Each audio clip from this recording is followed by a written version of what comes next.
আসসালামু আলাইকুম, আমি তাসনুব আহমেদ। স্বাগত জানাচ্ছি চ্যানেল জুলাই 36 এর আজকের সংবাদ। সাভারে রাতে দাঁড়িয়ে থাকা বাসের রহস্যজনক আগুন।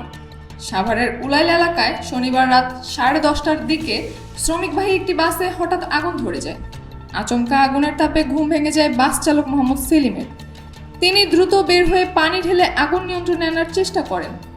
ফায়ার সার্ভিসের 2 ইউনিট ঘটনাস্থলে গিয়ে আগুন সম্পূর্ণ নেভায়।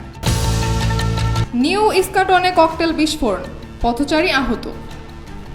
রোববার সকাল 8:40 নিউ ইস্কাটন রোডের ওয়াকফ ভবনের সামনে ককটেল বিস্ফোরণে আহত হন পথচারী আব্দুল বাশির। অফিসে যাওয়ার পথে হঠাৎ বিস্ফোরণে তার হাতে পায়ে গুরুতর আঘাত লাগে।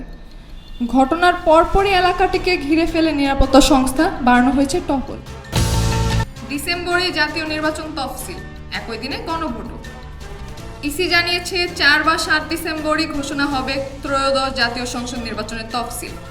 ভোটের সম্ভাব্য দিন 5 বা 12 ফেব্রুয়ারি 2026। এদিন একই সঙ্গে প্রথমবারের মতো গণভোটও অনুষ্ঠিত হবে। ভোটার তালিকায় রয়েছে 12,76,00,000 ভোটার। নির্বাচন হবে 42,761 কেন্দ্রে এবং 2,44,000 ভোট কক্ষে। এছাড়া আরও 3টি রাজনৈতিক দলকে নতুন নিবন্ধন দেওয়ার সিদ্ধান্ত হয়েছে। লিবিয়ায় নৌকাডুবি। লিবিয়ার উপকূলীয় শহর আল খোমসে অভিবাসী ও আশ্রয় প্রার্থীদের 2টি নৌকা ডুবে অন্তত 4 জন বাংলাদেশি মারা গেছেন। প্রথম নৌকায় থাকা 26 বাংলাদেশের মধ্যে কয়েকজন এখনও নিখোঁজ, আর দ্বিতীয় নৌকায় 69 যাত্রীর অবস্থা অজানা। লিবিয়ান রেড ক্রিসেন্ট উদ্ধার ও অনুসন্ধান চালাচ্ছে। পশ্চিম তীরে ইব্রাহিমী মসজিদ বন্ধ, হেব্রনে কারফিউ।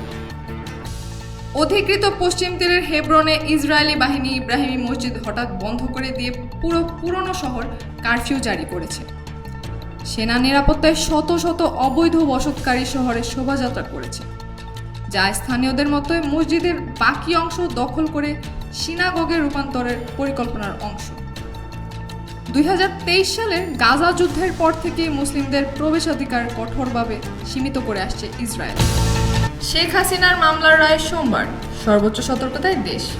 জুলাই অভ্যুত্থান পরবর্তী মানবতা বিরোধী অপরাধের অভিযোগে সাবেক প্রধানমন্ত্রী শেখ হাসিনা, সাবেক স্বরাষ্ট্রমন্ত্রী আসাদুজ্জামান খান এবং সাবেক আইজিপি চৌধুরী আবদুল্লাহ আল মামুনের মামলার রায় ঘোষণা হবে সোমবার। অভিযোগ প্রমাণিত হলে শাস্তি হতে পারে মৃত্যুদণ্ড। রায়কে কেন্দ্র করে সারা দেশে কঠোর নিরাপত্তা ব্যবস্থা নেওয়া হয়েছে। এটি জুলাই অভ্যুত্থান সংশ্লিষ্ট মামলাগুলোর মধ্যে প্রথম রায়। এতক্ষণ সাথে থাকার জন্য ধন্যবাদ।